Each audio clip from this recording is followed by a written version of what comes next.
Shalom. The other night I had a weird dream. And we'll talk about that.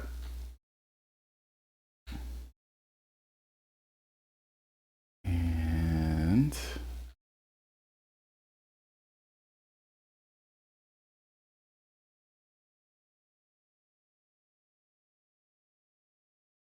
I was blocked by a Christian that I was asking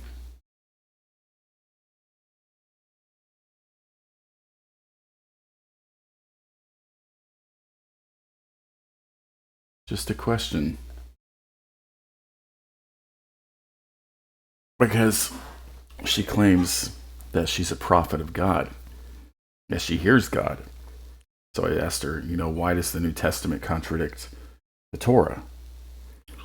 Like the one I asked her was Matthew 2:23. Why isn't Matthew 23 in any prophet? Right? So I said Matthew 2:23. Look at it says, so that what was spoken through the prophets would be fulfilled. He shall be called a Nazarene. And see, every Christian, they'll try pointing at like 50 different verses and saying this is fulfilled. But none of those verses say this. And that's what you're not paying attention to. It says, this was spoken through the prophets. It doesn't say this is an idea. And this isn't the only time Matthew does this. Like I showed in the document I'm working on.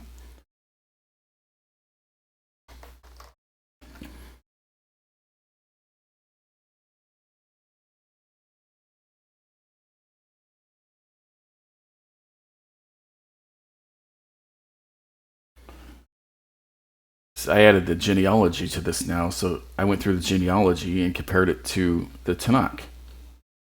And I show how even the genealogy is wrong. But then you can go through Matthew 2 as well. The whole chapter is just wrong.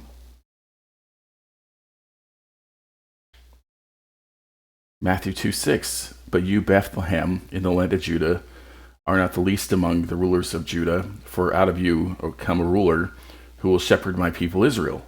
It's from Micah 5:2. When did he shepherd the people of Israel? That's what he claimed to do, right? He said, I have not come but for the lost tribes of Israel. Failed prophecy, guys. The lost tribes of Israel are still to this day lost. And no, it's not a spiritual fulfillment. That's not how Tanakh works. You can't take Platonic ideas and staple them on top of, oh, wait a minute, that's what Rome did. No, you can try to do what Rome did, but the Tanakh proves this is not what he meant. He wasn't talking about a spiritual fulfillment. I mean, just look at the prior chapter. Look at the context. What will happen when this leader comes? Be in pain and labor to bring forth, O daughter of Zion, like a woman in travail, for now shalt thou go forth out of the city, and thou shalt dwell in the field, and thou shalt even go to Babylon. It's talking about the exile. There shalt thou be delivered. See, physical salvation.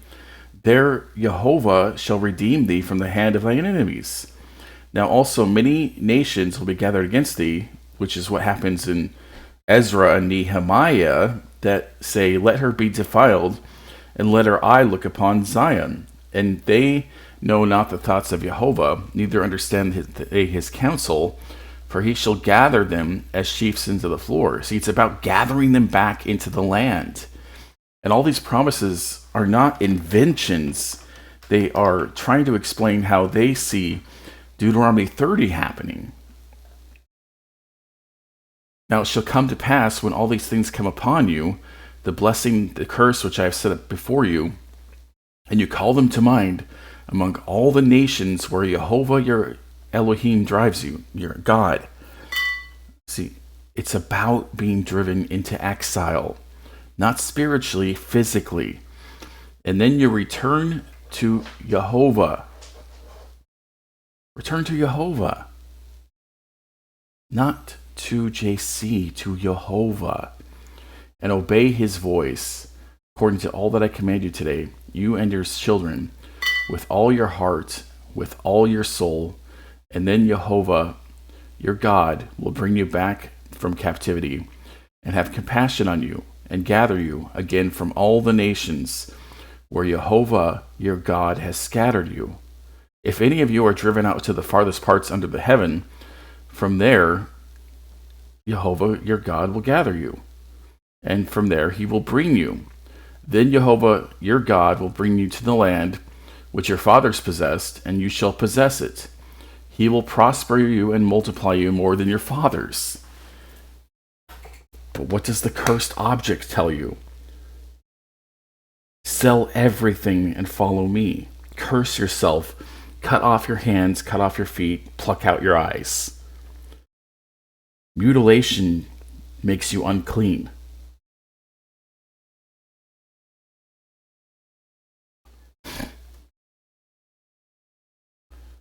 So, after I posted this question, I had this thought come into my mind. I'm going to try to deliver people from the net of the fisher of men, because, this is what he calls himself.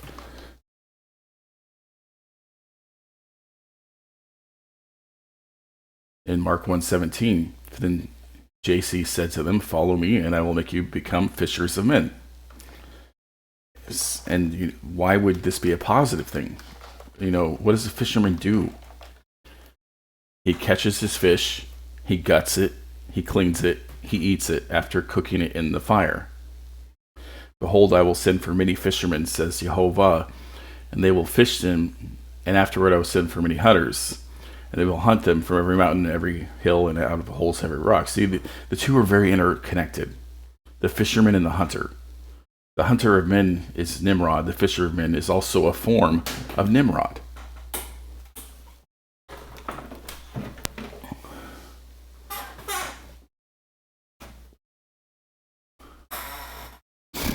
And it even goes on to say, "For my eyes are on all their ways. They are not hidden from my face, nor is their iniquity hidden from my eyes." And what does Roman religion teach you? That your iniquity is now hidden from his eyes. And what do these passages contextually say that are all clearly an allusion to against what they're teaching? No, your iniquity is not hidden. Your iniquity is not hidden from his eyes. I first will doubly repay their iniquity and their sin, because they have defiled my land.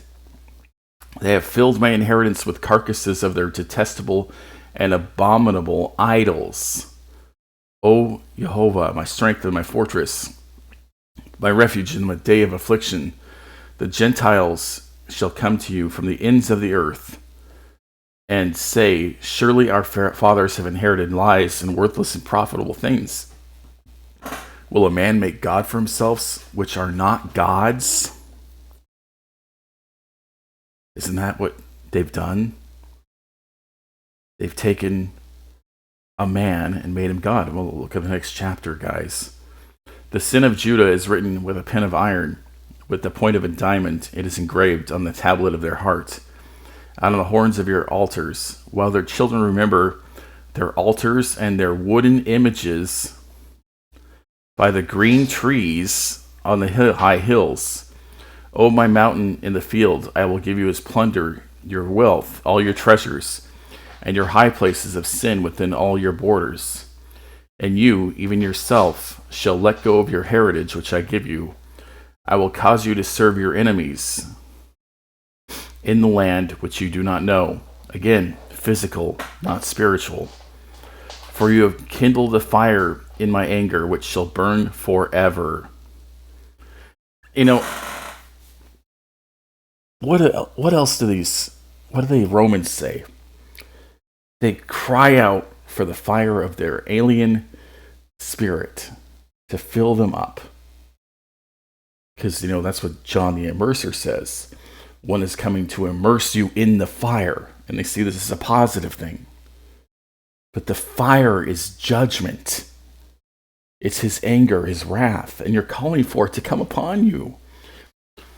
Thus says Jehovah, cursed is the man who trusts in a man, makes flesh his strength, whose heart departs from Jehovah. Look at Acts 2:22. Peter says he is a man. Look at Romans 8:3. Paul says he had flesh. So you're making a man who had flesh the strength of Jehovah. And some of you even elevate him above Jehovah, even though he says this clearly in John to test you.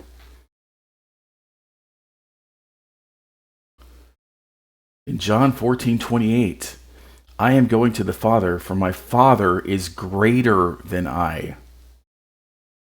This destroys the Trinity. They aren't equal. The Father is greater than him. So he isn't, what was this, the deliverance minister said? The highest spirit or something? The highest power? No. John says, Jesus says, the Father is the greater. But here's the thing. Jehovah is the only power. So in my dream, somebody knocked at my door late at night. And you know, the only person knocking at your door late at night is a thief. And that's what he calls himself in Matthew 24. And it's also what Paul calls him. And I've said this before, they don't teach different things because every gospel is written after Paul's epistles. They were made from the knowledge Paul taught them. Matthew 24, it says,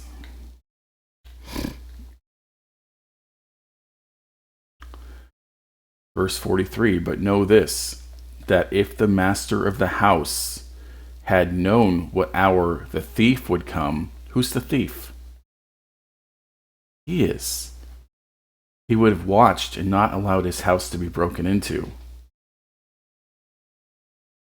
So in my vision dream, this man was knocking at the door, and I let him in because he was acting like he needed help. But again, who's going to come in late at night? And then he asks me, who sent the lying spirit to the prophets? And I looked at him, puzzled, and I said, well, that's in 1 Kings 22. And Jehovah said, who will persuade Ahab to go up, that he may fall at Ramoth Gilead? So one spoke in this manner, and another spoke in that manner. Then a spirit came forward and stood before Jehovah, and said, I will persuade him. Jehovah said, in what way? So he said, I will go out and be a lying spirit in the mouth of all his prophets. And Jehovah said, you shall persuade him, and also prevail. Go out and do so. Therefore look, Jehovah has put a lying spirit in the mouth of these prophets of yours, and Jehovah has declared disaster against you. So how do you know the spirit you have in you is not the lying spirit?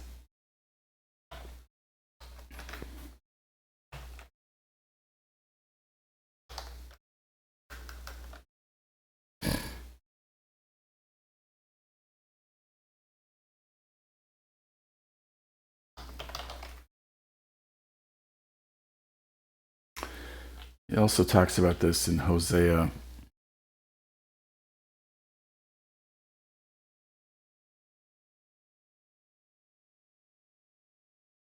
Sometimes you have to switch translations to get the same concept across.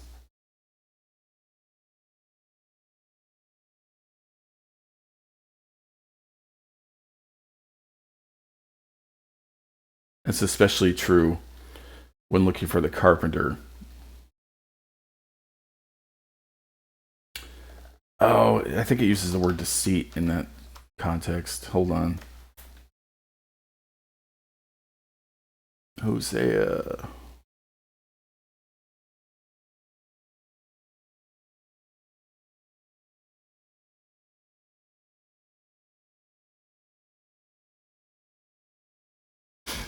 Hosea 4:12. My people ask their wooden idol. Well, isn't that interesting? Again, the idol made of what? Of wood.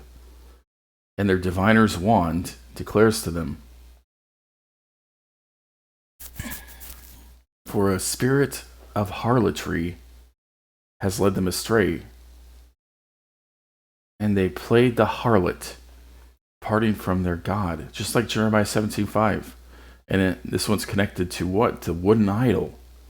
In 5:4, their deeds will not allow them to return to their God, for a spirit of harlotry is within them. They do not know Yahweh.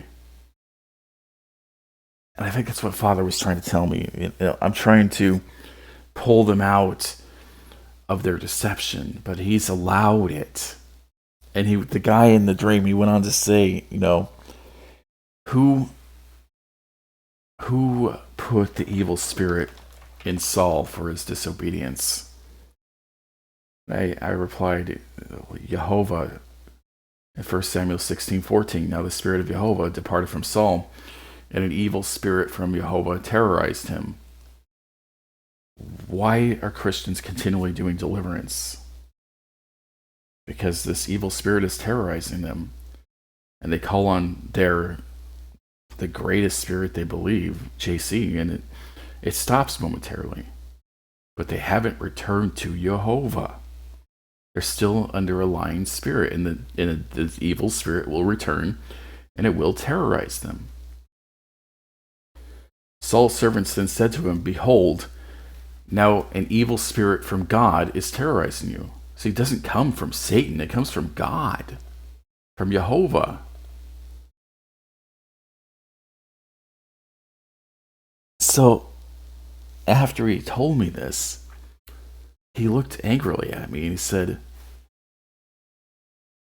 would you try to stop what Jehovah has done to punish and afflict people?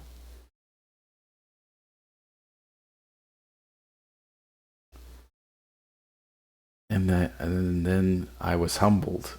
I was filled with the fear of God. People who are in the Roman deception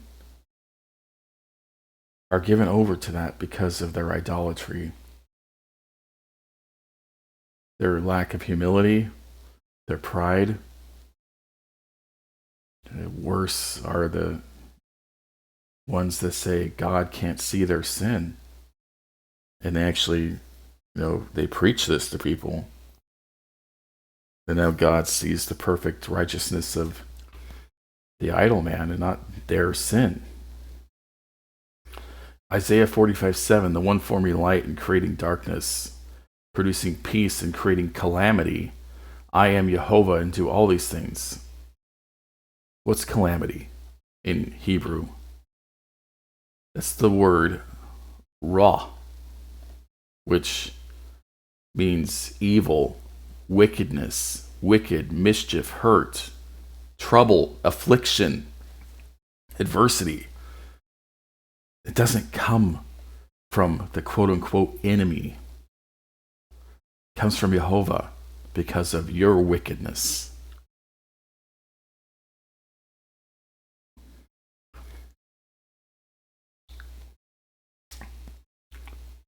One of the other guys on here, Survivor Rules, has been going back and forth trying to defend the idol.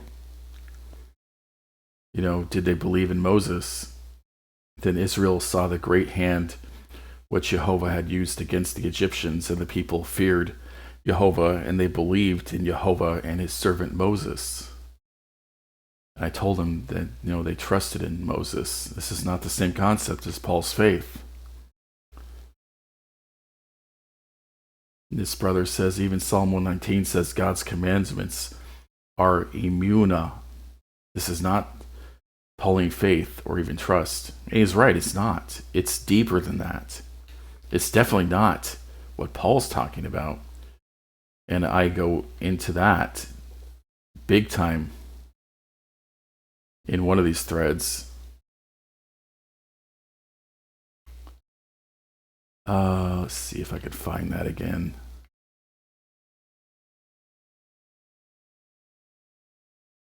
So he says the New Testament says righteousness is by faith and Abraham's the promise, loving others, etc. You disagree with the New Testament, so without the New Testament, I'm asking, what is your position on how to be justified, how to be righteous? How many mistakes do we get? Are they unforgivable sins? And I forgot to add something. So, by the New Testament you trust, you have one chance.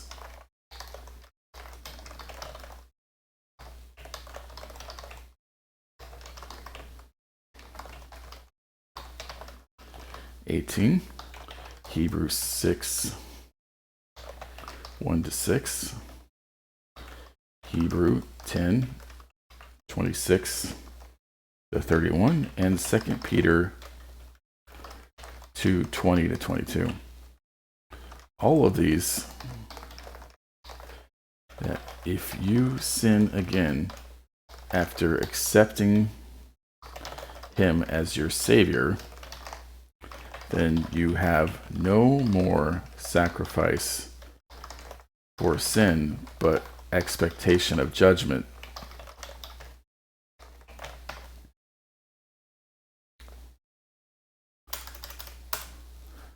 You see if I can.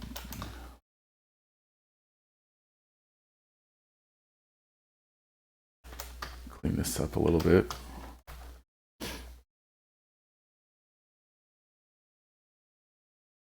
That wasn't what I was looking for, but that's a good reply to that, because the New Testament is not merciful without, as these people claim, it's not.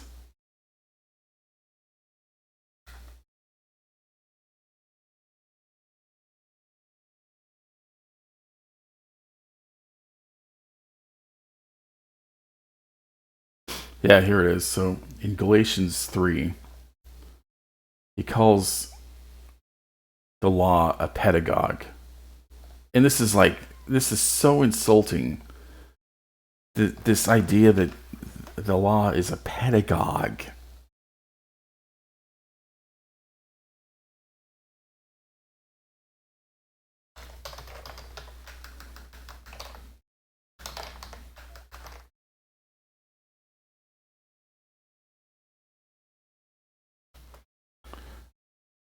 And look at what Paul says. There's no way to messianic this stuff. And this is why when you challenge them on this, they always run to Acts. And I could show the same things of JC in Matthew 15, when he says, what goes into your mouth does not defile you. Matthew 19, when he says to castrate yourself for the kingdom. Matthew 19, when he says to sell everything for his kingdom. John 6:56, drink my blood and eat my flesh. As over and over again, he attacks the Torah. Cursed is everyone who does not continue in all the things which are written in the book of the law to do them. And all the people shall say, Amen. But he left that out.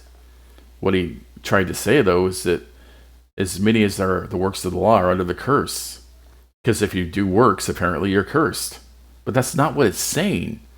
It says, cursed is everyone who does not continue in all the things which are written in the book. But Paul makes it that if you do the works of the law, then you're cursed. He inverts it right in front of your face. But then no one is justified by the law in the sight of God is evident, for the just shall live by faith. Is that Torah? No, it's from Habakkuk. And it's completely out of context. And it's not what it's saying. Like, the Zedekiah shall live by Imuna. Remember, we went over, Imuna is not the same thing. And Paul even admits that in context here. The righteous shall live by their trust in Jehovah. Jeremiah 17:7, those who trust in Jehovah are blessed. They live by imuna, trust, fidelity. It's not faith, and they're not justified by faith. That's not what Habakkuk is saying. They're already righteous by doing the Torah. Let me read it. The righteous, they're already righteous. It's not saying that the faith came first. It's saying the righteous shall live by trust, by fidelity. They're not harlots, double-minded. Yet the law is not of faith. Sorry. Paul was a Torah teacher, and he's telling you right here, the law is not of faith. And then he says, Christos, and he repeatedly misuses this term. Christos in Greek just means anointed. So read it in like the language. Anointed has redeemed us from the curse of the law. And this shows you how ignorant Christianity is. Ignorant. How does that even make sense? The Mashiach redeemed you from the blessing of the law. Remember Deuteronomy 30. When I set all these things before you, the blessing and the curse, you shall return to me and do the commandments. But Paul says that when you're cursed, then the anointed comes covered in oil to redeem you from the curse. But that's not what Moses ever said. It's not what the prophets said. Having become a curse for us, for it is written, cursed is everyone who hangs on a tree. Yes, it is. That's Deuteronomy 21:23. But does that say that because he's cursed, now I'm not cursed? No. The soul who sins shall die. The son cannot bear the sins of the father, and the father cannot bear the sins of the son. Jeremiah 31:30. All who have sinned shall bear their own iniquity. And that's in context of the new covenant, the renewed covenant. So no, anointed has not redeemed you from the curse, because the law is not the curse. Your disobedience is the cause of the curse. That the blessing of Abraham might come upon the Gentiles in anointed JC, that we might receive the promise of the Spirit through faith. What promise? I already read about like this alien spirit of harlotry. That's what this is.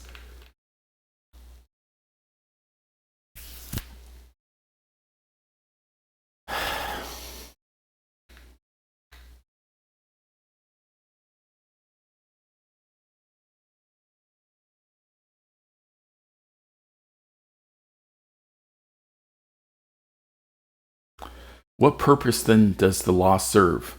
It was added because of transgressions. That's what Paul thinks of the law. That the law is just added because of sin. That's his only purpose. And this is what I said in a prior video, the cornerstone of Freemasons teach you what? That you are your own God. You make your own law.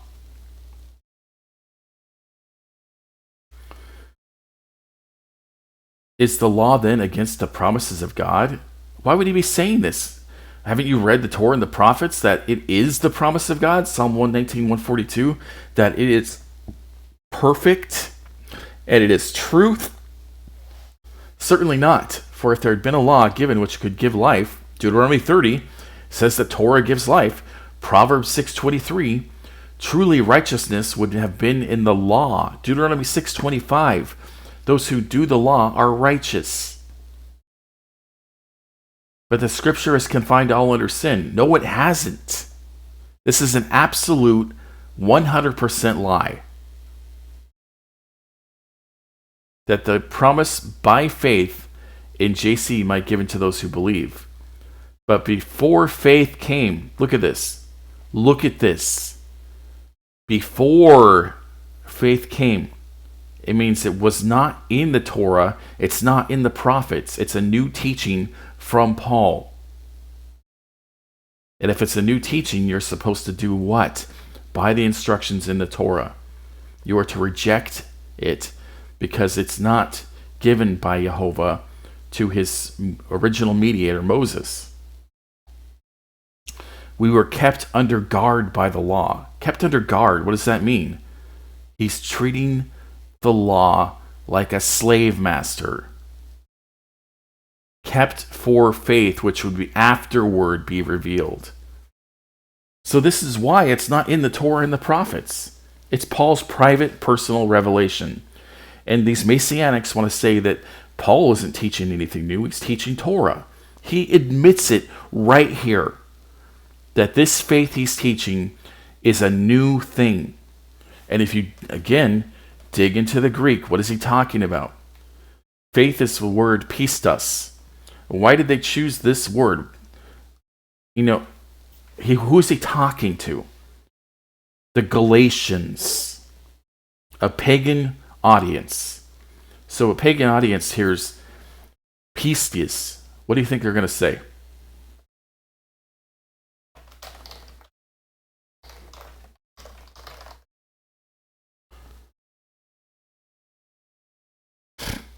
In Greek mythology, pistis is the personification of good faith, trust, and reliability.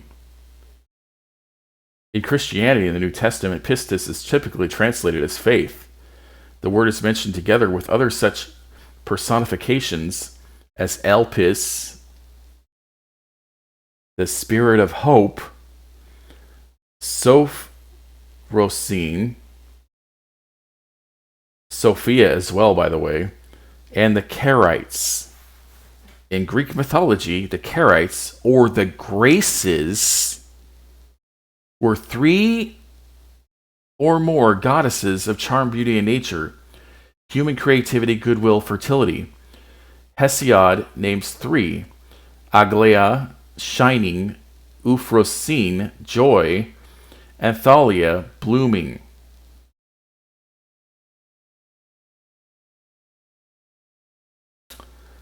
So now let's read the magnum opus of Christianity, Ephesians 2:8.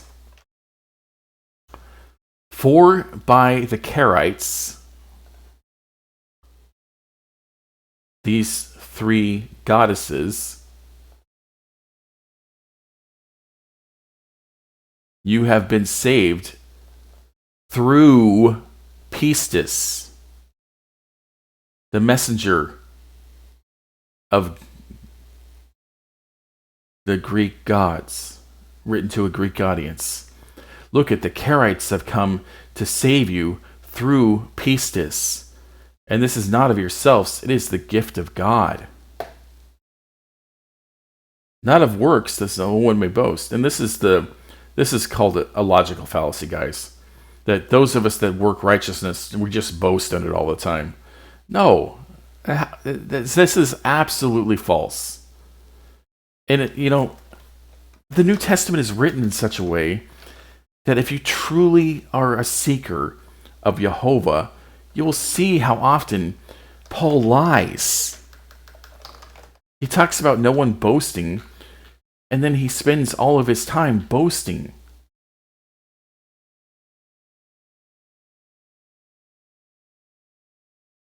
First Corinthians 9:15.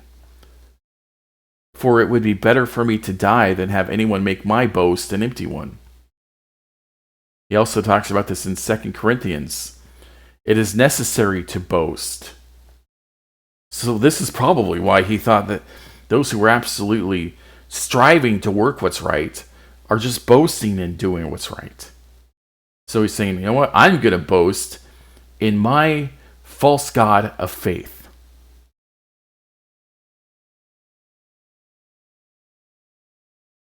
My grace is sufficient for you, Paul says. Who said that? Well, it was said to him personally.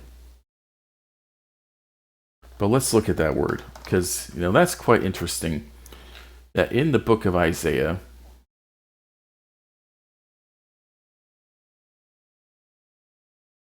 I don't know what translation that was.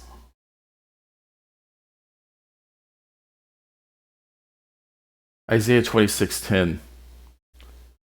With my soul I have desired you in the night. Yes, by my spirit within me I will seek you early. For when your judgments are in the earth, the inhabitants of the world will learn righteousness. Let grace be shown to the wicked, yet he will not learn righteousness. What's righteousness? Deuteronomy 6:25. And Paul tells you that's not righteousness, that it doesn't come through the Torah.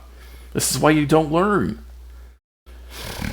Even though you've been shown grace, being wicked, you refuse righteousness. In the land of uprightness he will deal unjustly, and will not behold the majesty of Jehovah.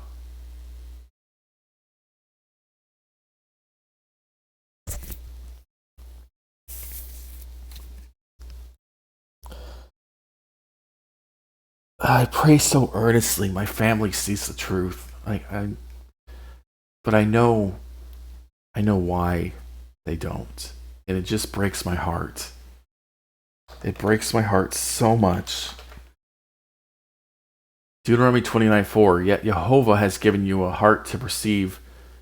Jehovah has not given you a heart to perceive, and eyes to see, and ears to hear to this very day. See, who opens our eyes? Jehovah. Who closes our eyes? Jehovah. Who opens our heart? Jehovah. Who closes our heart? Jehovah.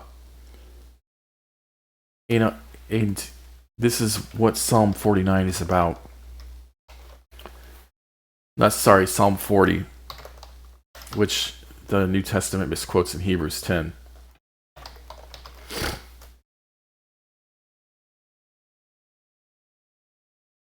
To the chief musician, a psalm of David. I waited patiently for Jehovah, and he inclined to me. He heard my cry. He also brought me up out of the horrible pit, out of the miry clay, and set my feet upon a rock and established my steps. He has put a new song in my mouth. Praise to our God. Many will see it in fear and will trust in Jehovah. Blessed is the man who makes Jehovah his trust. Same thing as Jeremiah 17:7, right? That your trust should be in Jehovah. Let's look at the Hebrew for trust. What word is that?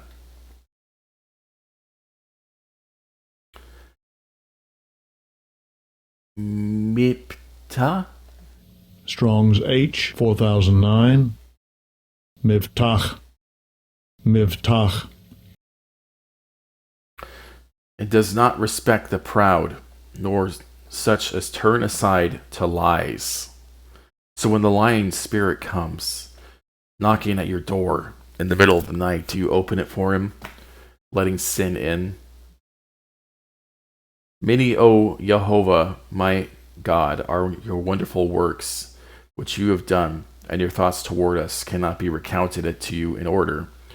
If I would declare and speak of them, they are more than can be numbered. Sacrifice and offering you do not desire. My ears you have opened. Deuteronomy 29:4, that our ears are finally opened. We can finally do what? Burnt offering, sin offering, you did not require. So how would it make sense in Hebrews when he says, therefore when he came into the world he said, sacrifice and offering you did not desire, but a body you have prepared for me. In burnt offerings and sacrifices, sin you had no pleasure. So why would he prepare a body if he didn't desire sacrifice? It doesn't make any sense.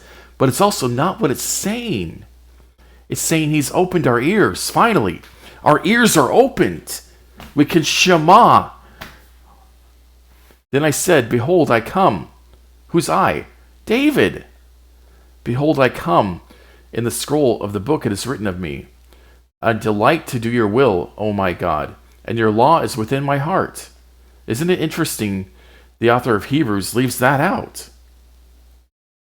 He says, then I behold, I have come, and the volume of the book is written of me to do your will, O God. What happened to having the law in your heart? Why did he cut that out? Because they hate the law. And they misuse the text to promote profanity, a human sacrifice. And this goes against all of you who say he's not a human sacrifice. Because it says, sacrifice, but he prepared a body for me. No, that's not what it says. But the author of Hebrews certainly thought it was the ultimate sacrifice, to murder a human being. But he wasn't a human being. He's not the Son of God. Read Exodus 4:22. I have proclaimed the good news of righteousness to the great assembly. What's righteousness? The law, which is now in our heart. Indeed, I do not restrain my lips, O Jehovah. You yourself know. I have not hidden your righteousness within my heart. See? The law is in his heart. And he's saying, I have not hidden it in my heart. I'm sharing it. I have declared your faithfulness and your salvation. I have not concealed your loving kindness and your truth from the great assembly. Do not withhold your tender mercies from me, O Jehovah.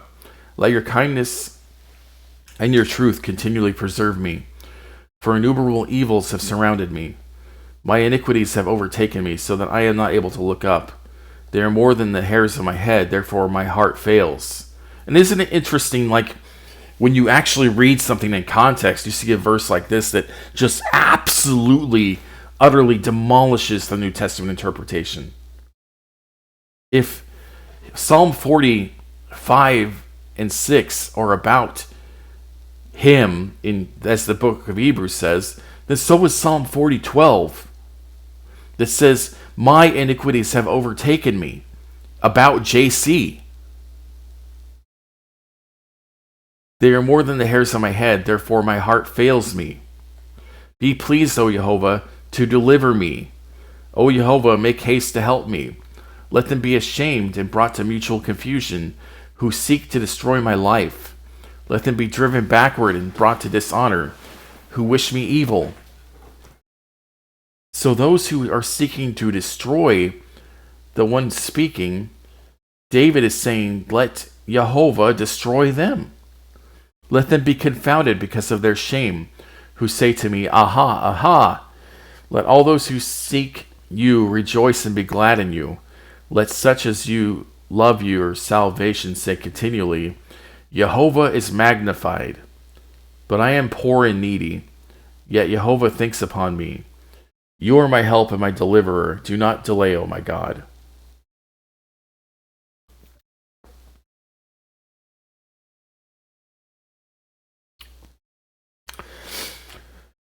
Oh, Jehovah, do not delay. Be our deliverer. Deliver us from the hands of the fisher of men, the fowler, the hunter. For we have sinned. We have turned a man into God. We have proclaimed his murder to be righteous. We have proclaimed that drinking his blood and eating his flesh, even in allegory, is righteous. Jehovah, please deliver me from my sin. Please deliver me from my pride, from thinking that I can save people by just showing them what the Torah and the prophets say. I can't. You have to open their eyes. You have to open their ears, and you have to open their heart. I am here to be your servant, Jehovah. Please do not forsake me.